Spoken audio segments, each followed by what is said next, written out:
Welcome to Dice and Mind, a podcast hosted by Brad Brown and Jason Kaufman to explore the intersection of life, games, science, music, philosophy, and creativity through interviews with leading creatives.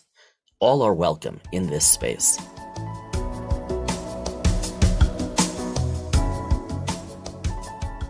So as I record here from Dyson Mind's southern headquarters Your in Floridian Florida, annex. yeah, Yes. the Floridian annex. You know, the weather here is very different than it had been. It went from like winter for me to like summer. But and why I bring that up is not to brag at all, but normally when it gets weather like this, it's like you want to be outside and you want Yeah. to be doing Yeah. outside things, and it reminds me of us like planning camping trips and biking and things Oh, like that. nice. But the funny thing is as I've been down here, I've been like there have been like work, things related to like being online and stuff that I've had to work on. Yeah. And um it's given me some opportunity to do some reading and catching up on um, like some books and stuff that I've been wanting to do, and I just haven't had a chance to do. Yeah. Um, and some of that is some of the stuff that we've gotten from our friends at Yellow Hand. Yes, we have quite a few friends now with the Yellow Hand, We have, and we they put have, out some pretty interesting things.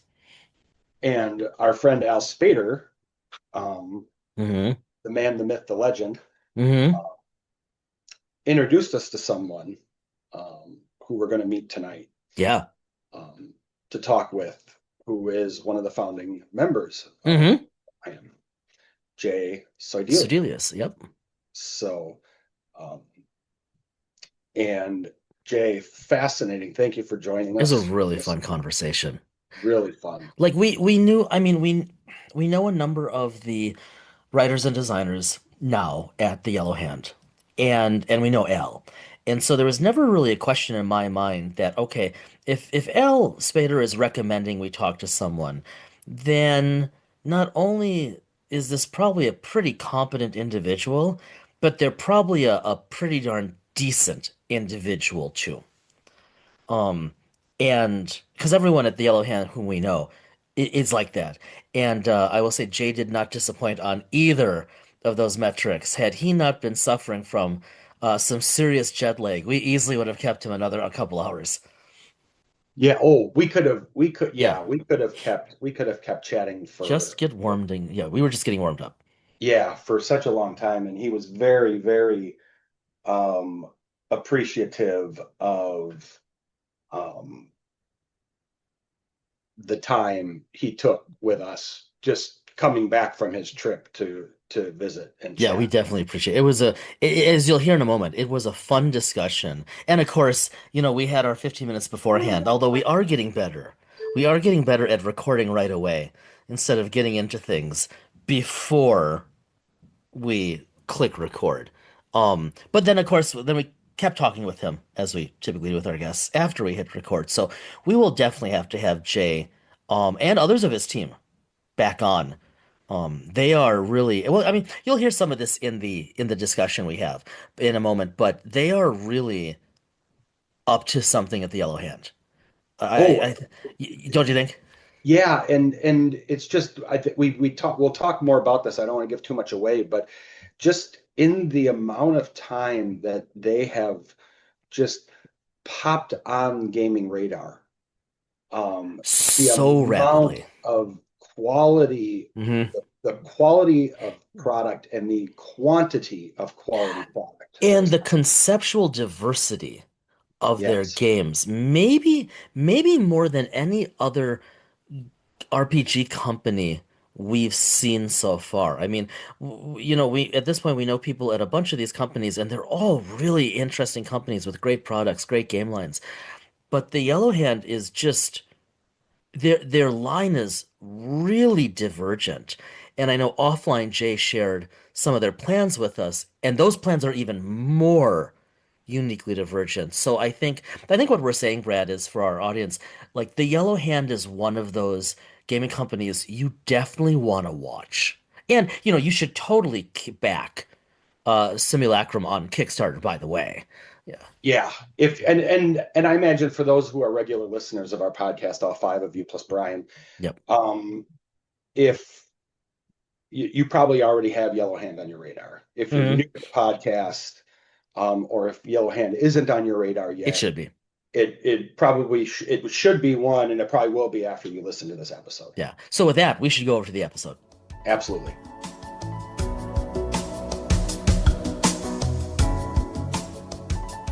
Jay Sojdelius is a founder and game designer, writer, illustrator, and graphic designer at The Yellow Hand, a creative collective that concerns itself with the independent conceptualization, development, and publishing of hobby gaming products, aiming to become a thriving game publishing business of quality and distinction.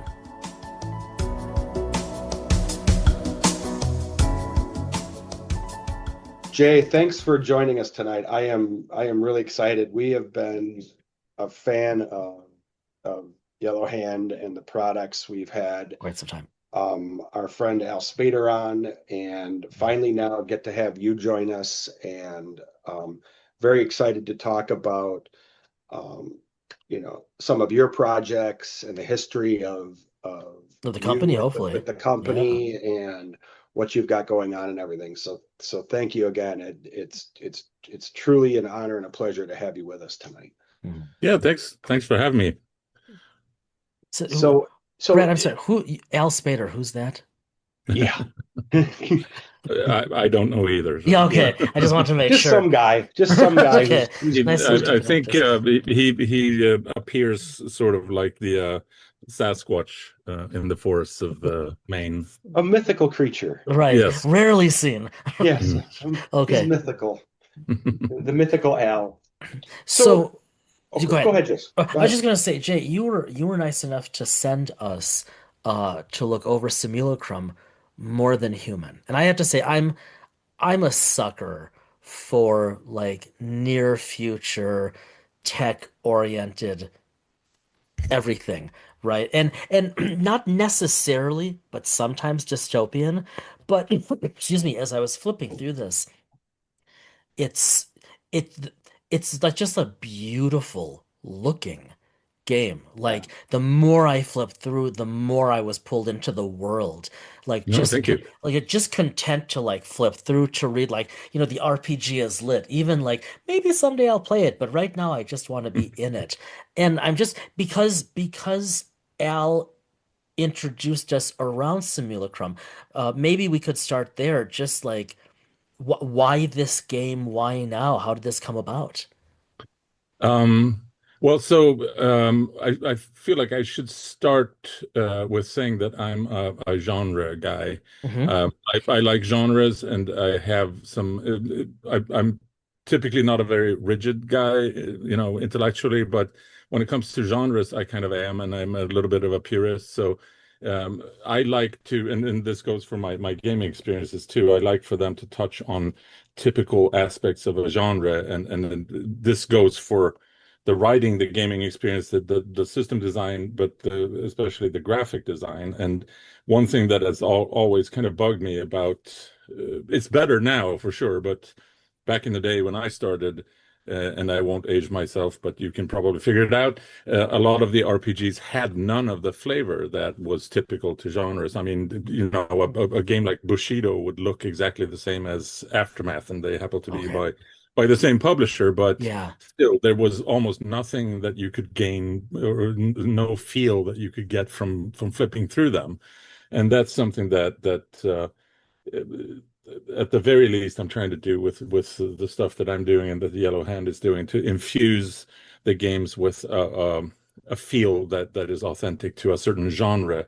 I Mm. know that we're seeing a lot right now of games that are very niche and very particular, Hmm. and that's not where my mind goes. I go to the broader picture, and Hmm.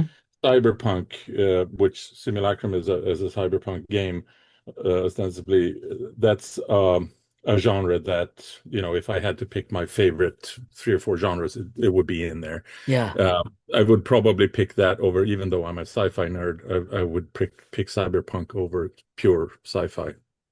Interesting. Even like, does that go back to childhood? Yeah, definitely. And even the way that the games take shape and the worlds take shape goes back to childhood because I was a compulsive board game designer as a kid. Okay. I won a competition when I was 5, I think.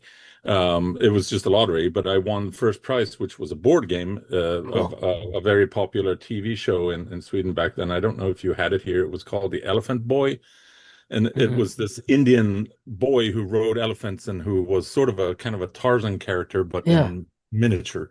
And it was very popular. And the game, and it had the series, the comic book, and I was also a voracious comic book reader.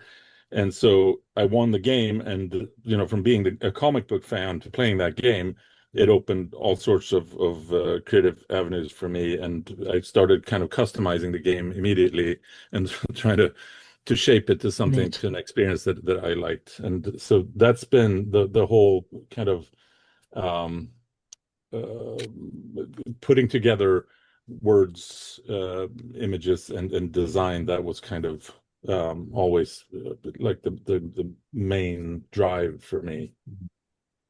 Um, I already forgot what the question was, No, that so was this well, so skewed away why from it. me too. No. Why now? Like if this has been with you since childhood, why this genre now? Um, I mean, I suppose that the trigger came with the new Blade Runner movie when it came out. I mean, Hmm. I've always been a huge fan, but before Absolutely. even the movie, I was a Philip K. Dick fan, Hmm. and Hmm.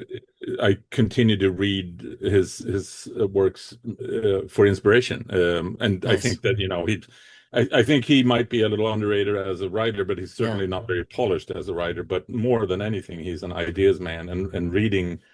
I always found that Nice. reading any of his books or his short stories, they kind of opened all sorts Mm.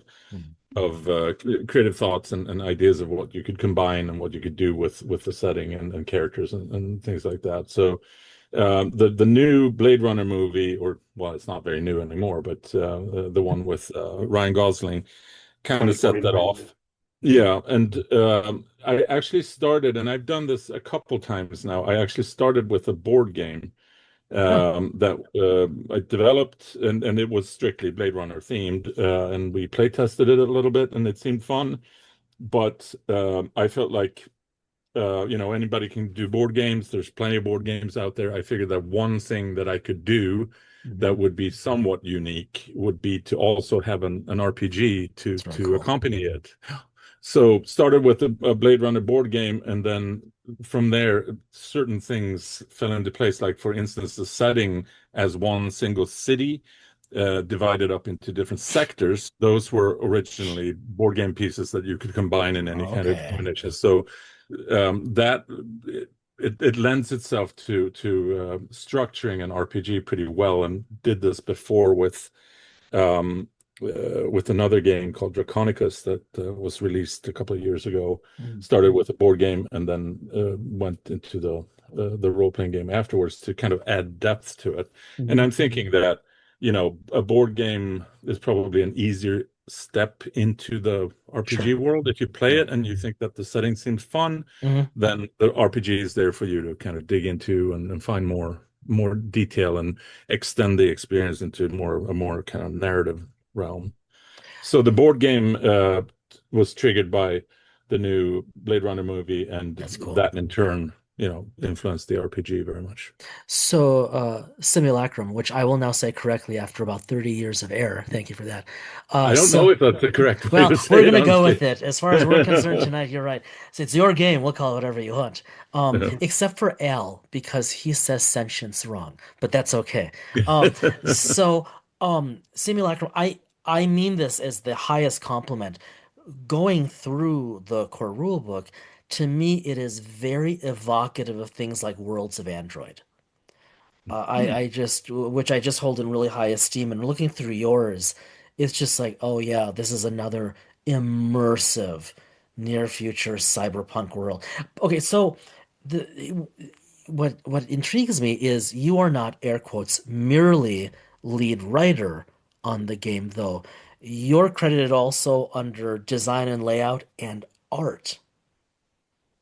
Yes, and that goes back also to my, the reason why I'm doing this and why I always wanted to be a game designer is really because all of those things put together is where I find the most enjoyment. Yeah. But it's also, I think, there are a couple of kind of procedural aspects to that I wish more people would try to embrace because I've found them to be very helpful. That's not to say, I mean, they might not be helpful to other people, but to me they have been. And one of those is starting from a board game and scaling up has been very instrumental in finding ways to build a setting and build an RPG, build stories really. But also starting with the graphic design, that's my profession, but um, I mean, I consider myself, equally kind of vested in writing Okay. and art as well. Well, And starting with the graphic design for me becomes kind of a boilerplate or a template that you can write into. The pages, the layout, the style of it, it instructs you in what needs to be written and how it needs to be written. And to me, interesting. that helps you avoid writer's block, I think. At least it does for me. If you sit there with a blank page or a window, a MS Word window, Yeah, it's yeah, almost inevitable that you're gonna like, what am I gonna write here? Where do I start? But if you have a layout, and a layout can be a little bit more, shall we say, artistically assembled. Like yeah, you yeah, throw different things at the wall, you see if it fits, you see if it looks good, you shape it in a way that you feel like, oh, this resonates with the kind of genre feel that I'm looking for. Then starting to write becomes much more a question of the layout is telling you what it needs and yeah. how much it needs, and that makes writing a lot easier, at least for me. So I mean, when you're creating a game like this, you start with the layout. Yeah. I mean, really, really holistic approach to doing this. Yeah, and then I also try to find an art style that seems, well, equal parts doable because, well, we can get to that later, but there's a pragmatic approach to the art itself. But also that it seems to capture the feel appropriately. The style has the right feel. But the procedural aspect of that is I am an illustrator. I'm a trained illustrator, but I'm painfully slow. So I could produce illustrations by hand. I could, virtually engrave them. This is kind of how I would handle pen and ink. I would almost engrave every line, and it would take a lot of time. Yeah. So instead, what I do is I found ways to work with photography and to work with stock art and to assemble Okay. collage style imagery that I can then render through different Wow. methods to make them look a little bit more illustrative. So it's a little bit, it's cheating a little bit, but it allows me to move forward faster. And Yeah. since I am a very impatient person, I like to see the book, taking shape. Yeah. If I get stuck on 3 pages and I'm not making progress, then I'm likely to give up. I'm not a very Okay. tenacious person that way. Now, and yet, so that's actually a nice segue. If we may, we'd love to know your history with the Yellow Hand goes all the way back, does it not? Yeah, I was a founder, yes. Yeah. I was indeed. You want me to elaborate a little bit on We would how it love it came if to you be? if you Please. willing. I mean, it's been very organic. So it started once again with a board game. This was a bit of a dare. So it was in a forum for an IP, which shall be unnamed, where there was a discussion about couldn't this also be a board game made into a board game? And most people on the forum thought that it should be a strategy game, Okay. whereas I thought that this could be something a little bit more um, uh, broad and something that would appeal to a broader audience. So I was thinking maybe you could do something like Settlers of Catan, for Yeah. instance, with this IP. And most of the people said, no, you can't do it. It won't work. and I took that as a challenge. So I put something together, and there were a few people that wanted to tag along to play test it. Hmm. We play tested it and thought this does work, and then figured, if we can't put this out with someone else's IP, why don't we add in our own IP? And then it turned out that other people had, which is I've found is often the case. Other people had a lot of ideas in their drawers that they hadn't Yeah, done anything yeah. with, and some of them they're in various states of completion. Some of them were complete and never used. Some ideas were half baked, but and just needed some input. But it just took off from there, and then we've been adding members at a pretty steady clip because it turns out that this is a pretty common thing. Okay. There's ideas all over the place, and all Yeah. you need to do is put together the right people to make them congealing and take shape, and some of that is obviously just concepting, but a lot of it is pure production. Do you have the people who have the chops to produce these things? And once you do, there's really no reason to stop. You can just keep going. I know. Your Yeah. Yellow Hand is one of those companies that just seems to have kind of like blossomed, Blossomed. and it Yeah. just, I mean, the quality material and content and Hmm. games and such that are coming out is, Hmm. I mean, it's, and I mean this, it's not the right term, but it's the one that comes to mind. It's like a positive tsunami of good material that's coming out just just regularly, and you're more and more on the radar when I'm reading out on Reddit and in Hmm.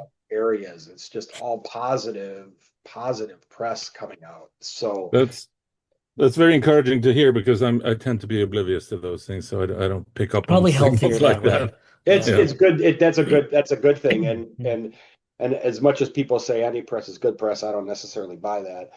But the fact is that, in this area, you're putting out good material, quality material, and um, yourself and the people that are on the team that are, good writers, good, it's just interesting in an era like Jason, you say this a lot. We're in like in a golden era of We RPGs are. to be able to kind of bubble to the top in a golden era of RPGs, I think is a very positive thing. Yeah. Well, So I mean, I'd like to nuance that a little bit because Please. it's been, I mean, to me, I've almost been as much, not a passenger necessarily, but I've been an observer of this happening as much as an instigator, because a lot of this was, you start small, Yeah. but suddenly there's all this stuff firing, and it's a long slog if you want to do it yourself. But if you have a solid team with creative people who are dedicated to making things happen, they happen, and it almost seems like magic occasionally. I mean, it comes together, and if you're doing it right, and if you're enjoying it, it seems like it takes no effort whatsoever. So Six. I'm looking back at what we've put out, and it's been 3 years now, and I'm amazed myself. I don't understand how this happened, but it's been really fun. So just the fact that it's been 3 years, the it's way you only said been 3 years. it's only been 3 years. That's That's just, inconceivable. I actually thought you were all considerably older, yeah. as a company. Yeah. No, we first the first products we put out were Monster of the Week mysteries that a former member Ben Swainbank had sitting around. I mean, he had a Wow. whole slew of mysteries that were ready to be produced, and they had been play tested and everything. So that seemed like a really easy decision Yeah, to just yeah. start with that because they were good. They'd been play tested, and people had really enjoyed them. So putting those together was just basically half the work was done already. Hmm. So we just Hmm. ran. Right. I had to go look for a quote here that I think is applicable here, and I'm going to be a little pretentious now. It's by Michael Ondaatje, who once said, "As a writer, one is busy with archaeology." Which is kind of how this has seemed. All this stuff has existed. All we've done is dust it off and dig it up and run with it. And I I feel think you like might. good ideas are like that. I mean, they seem like Okay. they've been there, but you just give them some shape. I think you're being a bit modest for yourself and your company, but yes, sure. So let's talk about that for a moment because Wait, before you do that, before you go do ahead. that, I have kind of like a left field question just because um it's on my mind, but don't forget your question, Jason, but I might be like I setting wonder us if up you're a going in the small same rabbit hole. direction. Yeah. Um, just because Jay, you've been here since around 2006, so you've been here about 20 years. So you're Yeah. obviously very familiar with kind of the American game market and everything. You grew up Hmm. in the European game market. You've talked a lot about board games, and I've heard in the past. So correct me, please correct me. Obviously, I'm familiar with, and I love like European board games and all that and such. What do you kind of see as like the difference between like Ooh, the that's good. European gaming Hmm. market, like RPG market, and kind of like the American one is, or is there really any difference, or have kind of you seen like a change or like emerging, or is it still kind of two different markets? I mean, we have companies like Mongoose and Modifius, which are European and American, have American and European Yeah, footprints and so on. yeah. Um, you know, I'm Well, just I curious mean, because you You're in both have worlds. hands in both realms, so you have a Yeah. very unique perspective, which I find very fascinating. I think that from my perspective, and this is colored by my early days in RPG or game publishing. I worked for a company called Target Games in the late '80s and into the mid '90s. They are now known as Paradox Interactive, mainly do video games.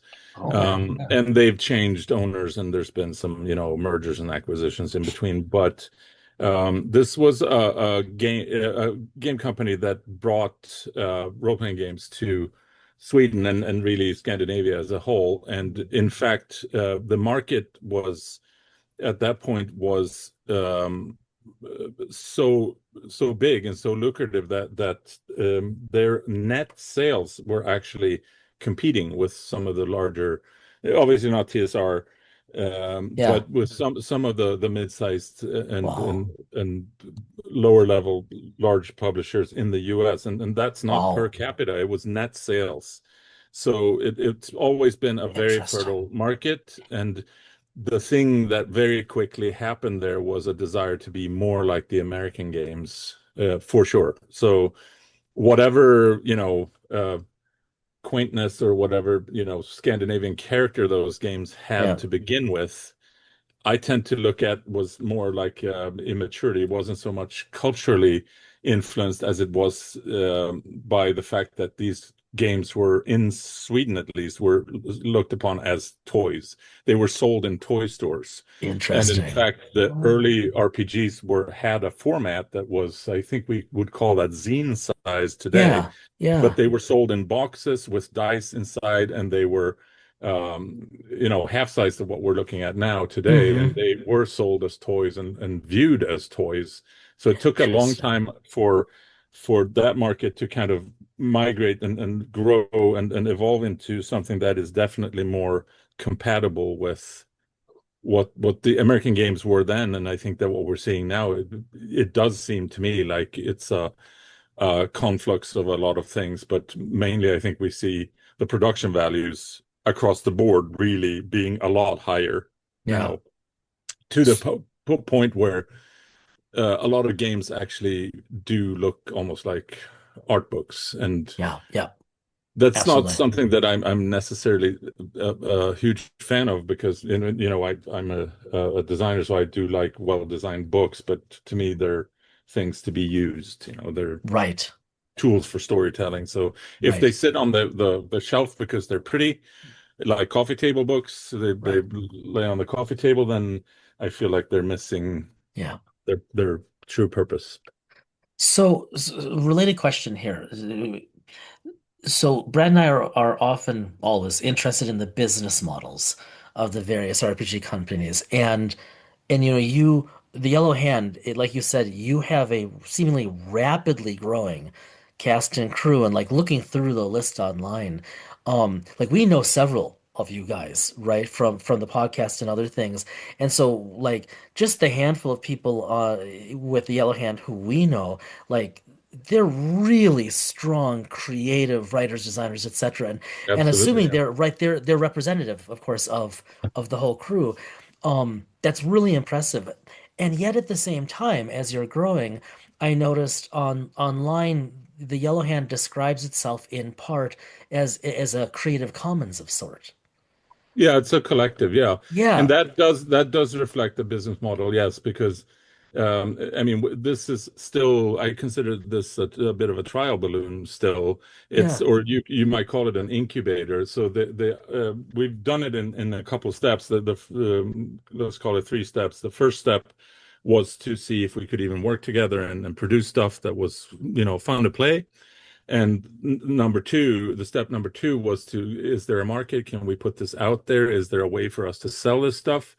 Which is where Drive-Thru RPG came in with their partnership with Lightning Source, which makes print on demand right, very right. easy and affordable, and also the distribution is handled for you, which is a Hmm, huge hmm, hurdle otherwise. hmm. And then the next step, which is where we're at currently, is how do we scale so that we can well, first of all, test out would this be a viable business? Yeah, And then what would yeah, be the next step? Can we incorporate? Because currently we are not. right. Uh, so the question is, what is required for us to be able to incorporate? And I think that so we've said that every end of every year we take a vote on whether we should incorporate, whether we have the conditions in place to Wow. do it.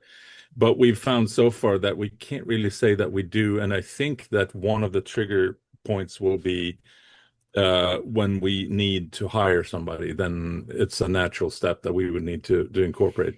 But I think also in parallel with that, once we get into retail, that is when it starts to get real, and we have to make the decision whether we stay, Yeah. semi pro or we really go for it. Jay, when you say you have, excuse me, when you say, you might reach that point when you have to hire someone, you're talking about hire someone who would be outside of the game design construction process. You mean like more the nuts and Yeah, bolts of like a company. yeah, I think Yeah. so. I mean, Okay. the company, someone to run the company and, Right. and have Right. someone to handle the day to day, because obviously the, Right. the design The aspect I think operations. is, Yeah. yeah, the design, the game design is, I think, is difficult to get to a point where you can do it, with salaried Yeah. contributors. Yeah. It's not to say that you can't do it, but that requires a certain scale for sure. For sure. Yeah. That's something we've heard from, I mean, a number of other publishers. There's just there, right, there's golden age or not, there's a reality that, like outside of Wizards, outside of Paizo, there aren't very many game companies, RPG companies that just have the sheer scale Yeah. that they can salary designers to be and creators to be creators Mm. away from everything. Right. I mean, that's that's just, I think, part of the industry, it seems, at least today. Yeah, and I also think, I mean, Uh, I also think that there's something that gets lost in that. Obviously, I feel like it would be great if we could pay, every designer a Of fortune course, and just have them do what they do. But there is something that gets lost in terms of motivation when you're trying to break through and you're trying to realize something that is nascent, but it's not a fully commercialized Yeah, endeavor. It's still in your head. It's still an idea. It's something that you are passionate about. And if it's your 9 to 5 uh, existence, there is something that gets lost, I think. fair. And you can certainly break out certain, production aspects of it. I mean, that's what I did. I was an art director and doing a lot of packaging and layout and things like that. But I think that the ideas themselves, there has to be some skin in the game there where you're Absolutely. you're invested in it. Yeah. Yeah. Yeah, so much passion. Yeah, I think Yeah. it really shows in the games. I Oh, It, I thank you. it Thank you. yeah, I it do. it absolutely does because I think, you know, I mean, you know, I don't want to knock it because I've worked in business for Long 30 time. some years, Hmm. but I think the fact that it's I'm not gonna use the right phrasing here, but it's passion driven and not necessarily 100% business driven at this point. Mm. Um, Shows. And again, I don't Yeah. want to make it sound like you can't be No, successful no, if of there's course not a not. business Yeah. behind it. But Right. um, because I think you can. But I um, think at least to me, this is the path to do it. Yeah. If you want to Yeah. make a business out of it, I think it's much harder to start and saying, this is now a business. What are we yes, going to do? You know? Mm-hmm. I yeah, mean, if that's the case, then, okay, we're going to have to do a Marvel product or we're going to have to do a Disney Right. product or Right. whatever. And that, it's really hard to build on that. I mean, you guys keep generating IPs and they're all interesting and distinct. And I mean, talk about for being around for 3 years, talk about a range of genres. Yeah, Um, you could say that. You could I also say that it's pretty scattered, but yeah. well, yeah, but I mean, like I think, but like talking with you, talking with Al, talking with people like Aaron, right? Like it's like what you were just saying, Jay, that the creators who are leading each of these projects, they are so impassioned Mm, by each of them. And I'm like, what do I know? But I think you're right. Like that counts for something significant. And the yeah. proof is in the pudding when it comes to the company. I mean, with what you're putting out, and it's clearly, I mean, people are buying them, they're playing them, they're talking about them. There's a pinball effect in all of this that one thing triggers another, right? So Mm, hmm. I, this simulacrum, the idea of a simulacrum has existed since I first put together the board game, which was 3 years ago. Um, and it's been kind of floating around, and I've done a little bit of work on it here and there, but there's been other projects that have seemed closer to completion, and this hasn't quite taken shape. But bringing this to the fore, when you start to kick it into gear and really start to produce for it, getting all the guys on board and getting all this enthusiasm, that's infectious. And it Yeah. goes both ways, right? So you try to infuse it with some of this infectiousness, and then you see that it has an effect on other people. So several of the guys in the group um, took some parts of this and ran with it, and then right as we were doing it, one of the writers, Dan Lebrac, he just dropped a 300-page manuscript that he had been doing while he was working on this, and he has a full-time job. Oh my And this God. is a brand new game that just like, here it is, it's ready, we can play test it, and that says something, Yeah, it does. I think that infectiousness well, redundant statement, it's contagious. Yeah. Okay. I have to say, on that note, one of the things that stood out in the manual to me, in the rule book to me, was speaking of like a 300-page tome, there are 10 levels of difficulty. And I don't know if it's probably more of a comment about me as a player, but I Mm. saw that. And the first thing I thought was, oh my God, how hard is this game going to be to play and not be killed? Yeah, I heard someone else. I think I this love was that. Hmm. someone else commented on that, and to me, I mean the 10 levels of difficulty existed already, but as an undefined whole, basically a Yeah, sliding scale. You just say, right. well, Okay. I guess it's a 5, or I guess it's Okay. a 7. And then I figured I can't put it out like that. I have to exemplify what does this mean? What is a Absolutely. 7? What is a 6? So I put it in writing, but the intent is definitely not that we're going to go the rollmaster route and sit and Yeah, okay, look yeah. at tables and look things Yeah. up, but rather Yeah. it exists as a guideline, and then the Yeah. GM is supposed to Yeah. you know figure this out on the fly. That's I just that's actually I love the descriptors, right, of every type of task and every like that's really cool. That's really like literature. But again, what got me was there's a number 10, right?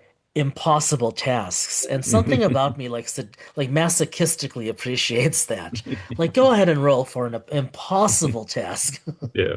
There's always a chance you can Right. roll a critical success, or That's right. Strange things there are happen. there are hero points in here too where Mhm. you can re-roll and you can modify your dice and whatever. So Never say never. You can Never always say, you know. accomplish the impossible if you set your mind to it. I just think of Brad, you GMing this for us, and I'm like, I wouldn't make it out through a session. Oh no, because, well, I know I would no, I would. Yeah, come on. I mean, Wouldn't make it I out. might No. toss a little curveball here and there, but I wouldn't do something Yeah, you would. so Yeah.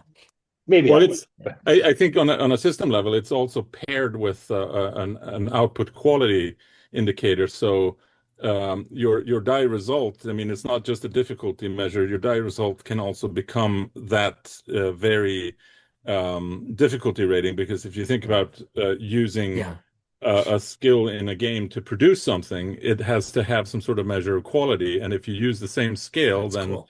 if you produce something that is a 10 in this game, for instance, Right. then that's something that is basically perfect and it's very difficult to break or damage or what have you. And that needs to exist because you have elements in the world that are basically impossible to break. So, hmm hmm Yeah, it's and then I'll stop, but I'll say one of the other things, just looking at it, that stands out. Um, whether they're intentional sidebars or just really, really good layout, the way the information is broken up visually as you go, because it's dense. I mean, there's a lot in here. But that breakup, I like that. I don't want to say it's organic because that kind of ruins the dystopianness of it, but like mm, it really it works. Like, your eye is attracted. You can grab these things on the fly. Like I appreciate that as a player.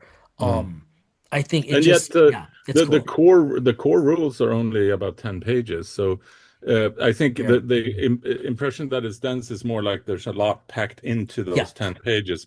Then fair. obviously you have character generation, which is another 15 or maybe 20 pages, but Right. the rules themselves are not long. But having said that, as a designer, I'm not quite fully in the narrative camp, but I'm also definitely not in the squad leader, the 300 pages of combat rules. I think the rules should not impede the Right. narration of the game experience, but I think they should guide it. That's where I'm at on that level. So Yeah, to yeah. have at least have rules that speak to different aspects of the game experience and infuse it with some sort of agency for the players when they roll for things and an experience of that there's a certain risk involved, which you feel much more urgently if there's a die roll attached to something. Of If course. if you Yeah. just basically Hmm. motivate, I'm going to Yep. do this, and you motivate it well enough, and the GM says, sure, you succeed, the risk and the danger gets lost in Yeah. that. So Absolutely. I'm kind of in the middle of that. I hmm consider this to be a rules light game, but it hmm is very much in the same vein as games that are more crunchy. It's hmm just simplified those crunchy Yeah. rules a little bit. And it's a rich world, right? That And it's a very rich much, yeah, world. Yeah. yeah. So again, we don't want any spoilers, any cheats, anything like that. But like for you, or like your thoughts about the Yellow Hand in general, like where to next? What kinds of things are on the horizon? Ooh, there's so many other genres that we can that we can play with. But I think what we've found, and I feel like this is somewhat typical because this is where creative minds go, to seek connections, and I think maybe particularly in game design, you start to try to connect things. We start to see that there are certain common themes, there are certain connective points with all of our games, and we're starting to see that maybe we can actually connect some of them. For instance, there is a hint in Simulacrum, and this will be a spoiler, but hopefully not a bad one. There is a hint in Simulacrum that events in that game might have influenced events in the Sentience game. Oh, And there we go. we're starting to pull on those threads. I remember Nice. one of the interviews I did Interesting. for which was this was Tales of Madness and Mystery, which is my pulp RPG. Yeah. In an interview,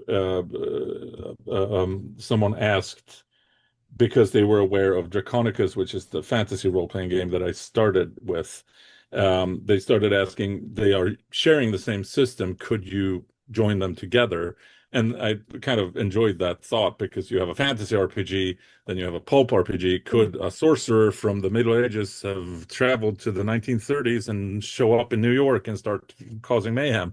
Yes, is the answer. I would And then, watch that movie. yeah, and vice versa. Can you take a gumshoe detective and throw him into King Arthur's court? I mean, that's clearly been done. That was Mark Twain. So just continue running with that, and we can see that some of these games do have connective tissue and can be connected in That's various really ways. cool. And now that we've started dipping our toes in the genre of time travel, well, you have even more of that. So that seems to be where the direction is right That's now. fascinating. I love the idea Yeah. of that that kind of Yep. cross-pollination, and I mean that is absolutely fascinating, and the ability then to be able to like cross-play games and do Hmm. things like that. Hopefully it won't hurt for sales either, but just conceptually, Oh, Right. it that's would, I would think that would just, I mean, that would potentially like just I mean, create. we're getting sort of into GURPS territory here, where we could conceivably release a rules book that is universal, and then oh we just wow. release setting books. We're Mm. actually working on that now, but we sadly we got a no.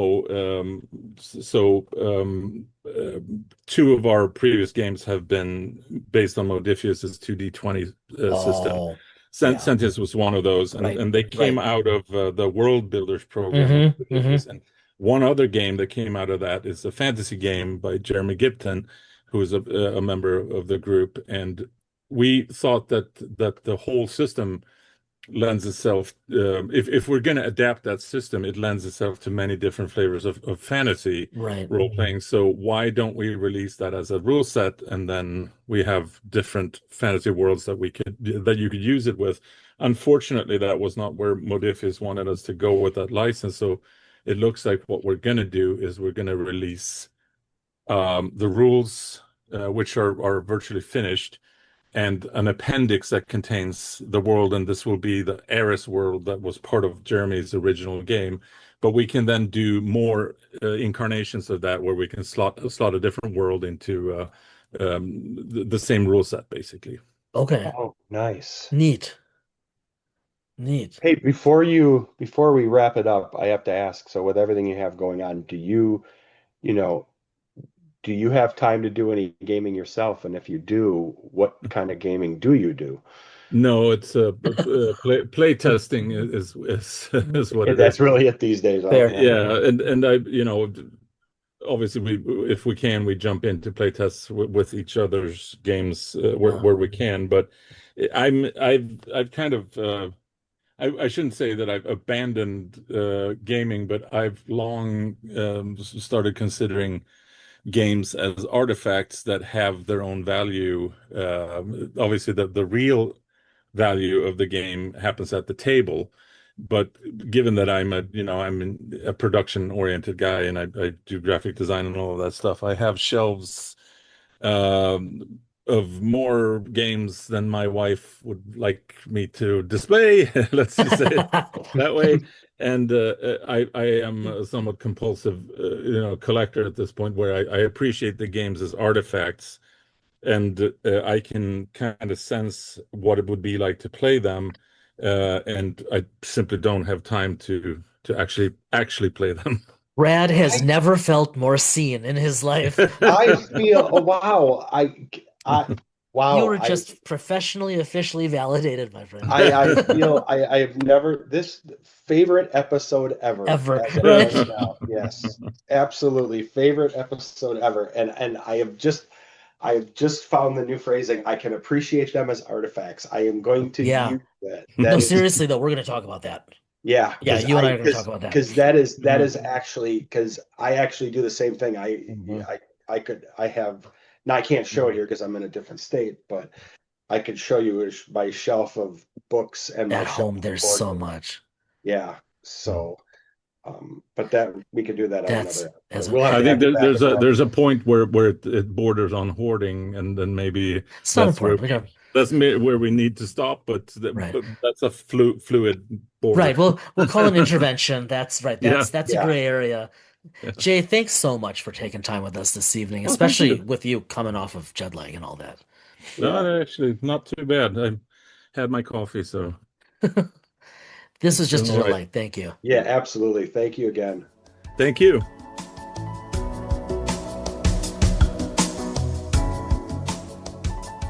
Jay, thanks again for joining us. Phenomenal conversation. We could have kept talking for Yeah. quite a while. We know that you were still recovering from a long journey, and we wanted to be very cognizant of Yeah. your time. But really appreciate the chance that we got to know you and chat with you and hope you will be back. Yeah, and you will be back. Let's Absolutely. head over to the Loon Cafe, which, by the way, there's a loon migration going, and there have been a lot of loons in southeastern Wisconsin lately. Oh, interesting. And with the storms that have been occurring that I missed because I've been down here, there have been a lot of loon rescues Oh, that have been very going nice. on. So You, I've been I didn't watching. tell you my recent loon story, which is a Really? little, which is funny. Yeah, I don't know why we haven't talked about this. But it's right, like very relevant to this. So, I had to think. So I was gonna say I thought it was my spring break. It can't be. So okay, so it wasn't super recent. So this was several weeks ago already. Um, I well, a couple weeks. I was walking Lake Nokomis one day. It's like I have the time, and Lake Nokomis is a lake in southeast Minneapolis. One of my favorite places to walk. Uh, there are people and there's a beach, but it never gets, or rarely gets too busy, and it was still cool enough. So it's just a really lovely place. Like you'd enjoy it. You see the birds, you see the waterfall. But I'm walking, and you know what loons mean to me, and how familiar I am with their calls. I'm walking, and in the distance, somewhere on or near the lake, I hear a loon. Now, Oh, that simply does not happen. There should not be loons here. And yeah. then late, and I can't localize to save my life, but it was clearly on the lake somewhere. I couldn't see it. It's a good sized lake. And then I'm rounding the lake, and later on, I hear the loon again with a different call. And it was very lovely, very special. It was in the distance, but that was a real surprise. I can't tell you how many times over the years I've walked there. I have most certainly never seen a loon or heard a loon in the Twin Cities, but this was on the lake. See that So I this don't is what know. I'm talking about. I haven't really heard of loons in the southeastern part of our state, Mm-mm. especially No, like they're in supposed to Madison. So migrate for you pretty to much. talk about this, Yeah, this this is is why I bring it up because you have to, because for, for a migratory fowl, Madison and the Twin Cities, not a big deal. Not really. Um, it's very interesting because you don't expect them. They migrate south, they migrate north. That's where you're going to see and hear them. Mhm. So yeah, so who knows? But interesting. It was I thought a really unique experience. I'm just it's very interesting, and I don't know if it's because of kind of the chaotic weather we've had over the past like couple weeks through the Midwest or what it is. But hopefully, hope I from what I've been reading on the rescue pages for loons and everything like that, everyone's surviving, but it's Oh, been kind good. of a rough run for them. So Yeah. as we hit the cafe, Yeah. I didn't preface this just because I'm away from my library and everything right now. Mm-hmm. Everything that I have is I know where we're electronic, like going. I mentioned Yeah. early on. But you got something recently in the mail and you Oh sent a picture of it man, to me. I wasn't So even you did, so you are not aware of what I was going I to didn't ask think you. we were going in that direction. Okay, we actually have several things. I'm just looking something up here. We have several things to talk about then. Um, so man, oh man, oh man. Okay, so yeah.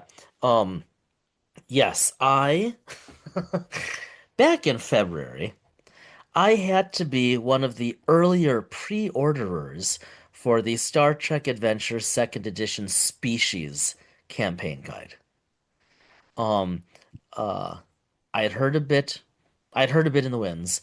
Um, and I remember the moment I ordered it, because I was waiting while my wife was in her PT session. And I was reading, but I picked up my phone for a moment and I see this email from Modiphius. It's like, oh, it's here. And you and I have talked about like what source books would we like to see from Star Trek Adventure Second Edition. And and that has Klingon been calisthenics.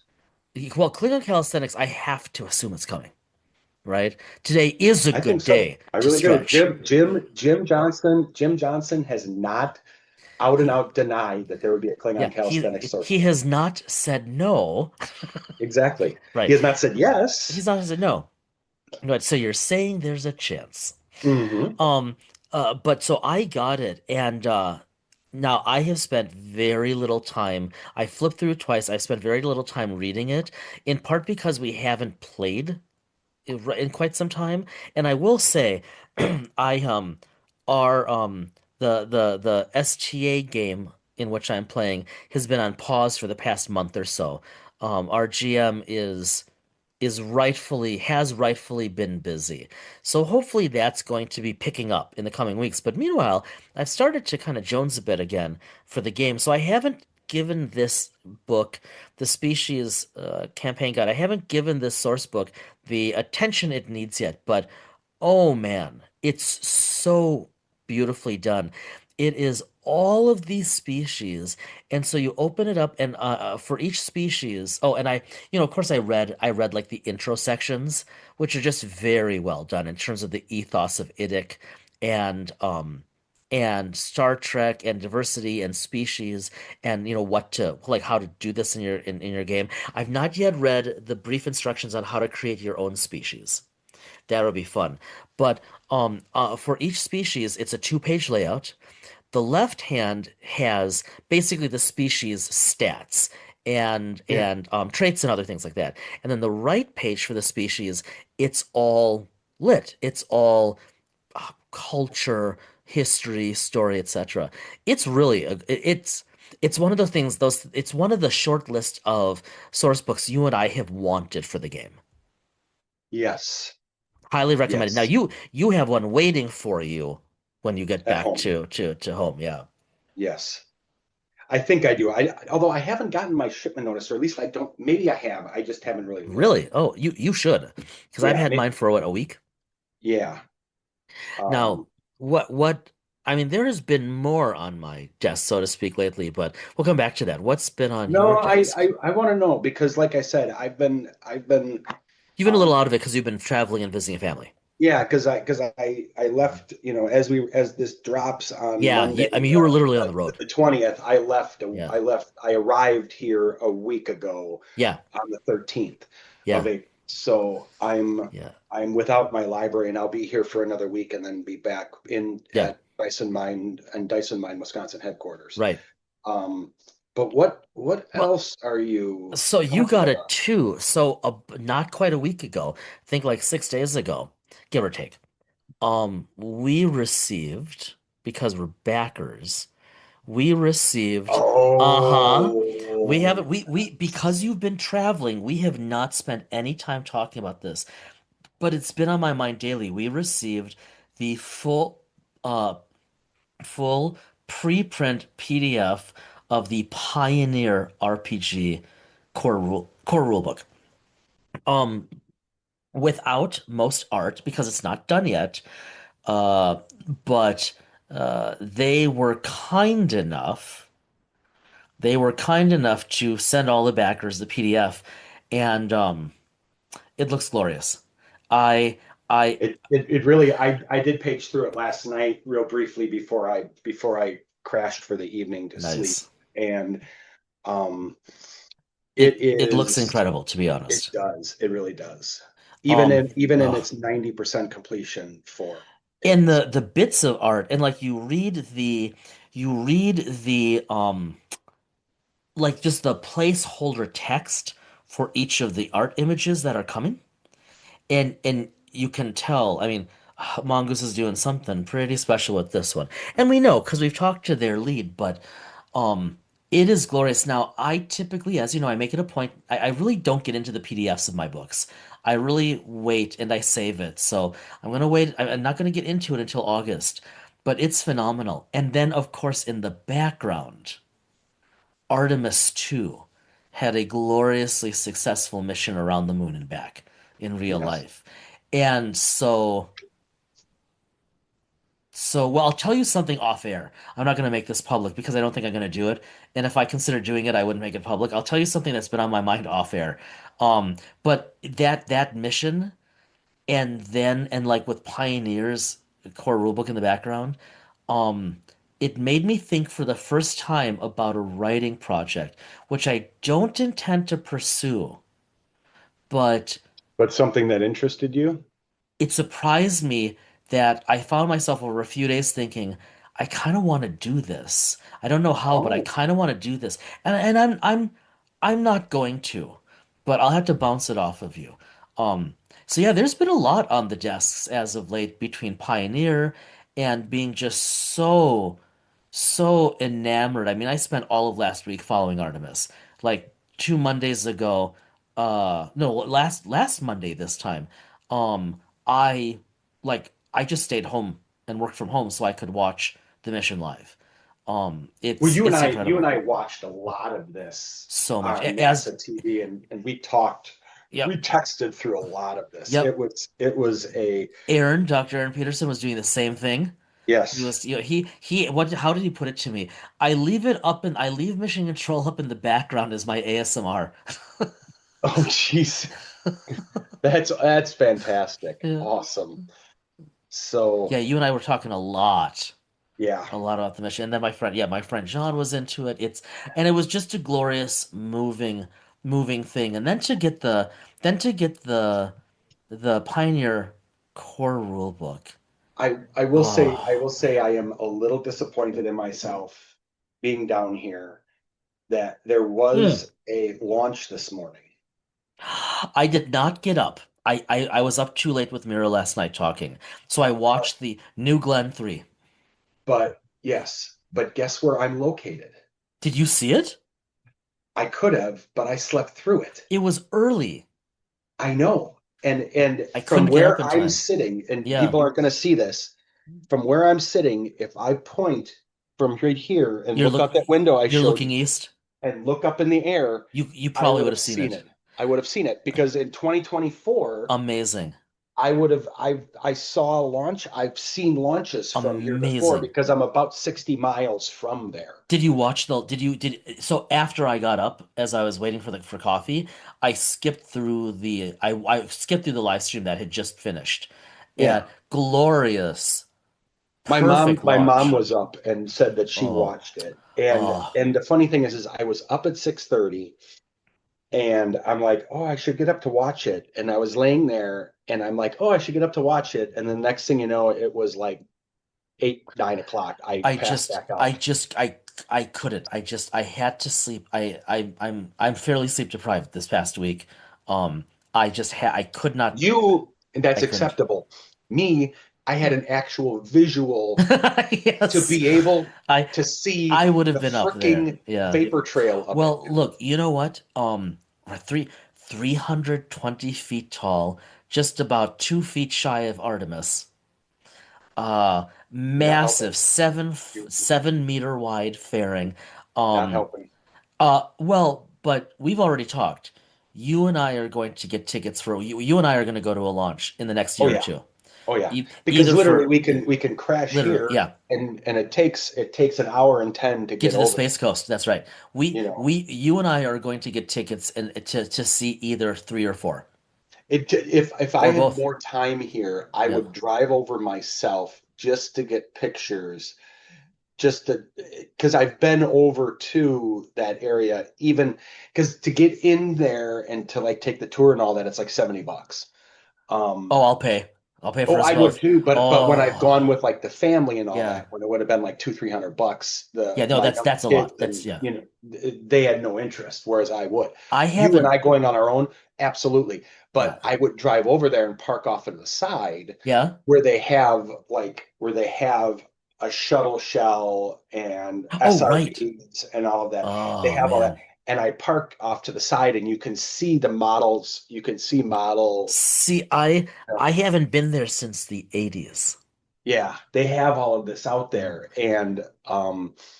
And then being along the coast to be able to look over to see that kind of stuff, just seeing it on the periphery Oh my God. was enough to like make me want to go. But Well, I was chauffeuring a family at the time, and Yep. so that Look, was the priority. look, Now it's my time. I'm going. yeah, You know, that's exactly, well, we are going. yeah, I think we're gonna get tickets for Artemis 3. I think yeah, I think December of 27. And if my brother wants to join us, even better. But one way or another, we're there. yeah, Yeah. To kind of wrap this a bit, we talk about Dice and Mine and like lit as RPG and like the inception 5 years ago of the podcast of real life through the lens of RPGs and vice versa, because that's still a thing for us. And I look at the past week or so, and I look at these pieces of, okay, so here's this wonderful Star Trek Adventures book about the far future. And then here's this wonderful Pioneer book about the very near future, where the challenge is the future and the steps to get there. And then in the background, we're sending humans around the moon for the first yeah, time in in more than 50 years. And talk about, no pun intended, in terms of orbital mechanics and free returns, but talk about full circle. Like, this is one of the things that yes, hooks me so much about so many RPGs. And yes. yeah, so anything else before we wrap? Anything else on your desk that we haven't talked about? No, I think it will be good to, as much as I'm enjoying my time here, it'll be good to get back to my stacks Yeah, and yeah, um kind of dive back into things. It's been a nice break. It'll be a nice break this week. Um, but um, it'll be nice to get back kind of yeah. into the groove of things Nice. once I return. Excellent. So Well, everybody, you know the deal. Thanks as always for being with us. 2 weeks from now, we're going to do something a little bit different. It just so happens that our next episode falls on May 4th. And some of you know that that is a date of annual significant cultural significance for many in geekdom. And so we're going to spend our episode for the fourth a little differently. Instead of with a guest in an interview, we're going to reflect on Star Wars. Oh, I gave it away. We're going to reflect on Star Wars. We are going to reflect on its meaning for us and for culture, for global civilization, and maybe thoughts about where it seems to be going and what in this day and age we'd like to see coming up. So it'll be a very special episode of Blossom of Dice and Mind, and we'll see where it goes. So you know the deal, everybody. Be well, stay well. We'll see you in a couple weeks.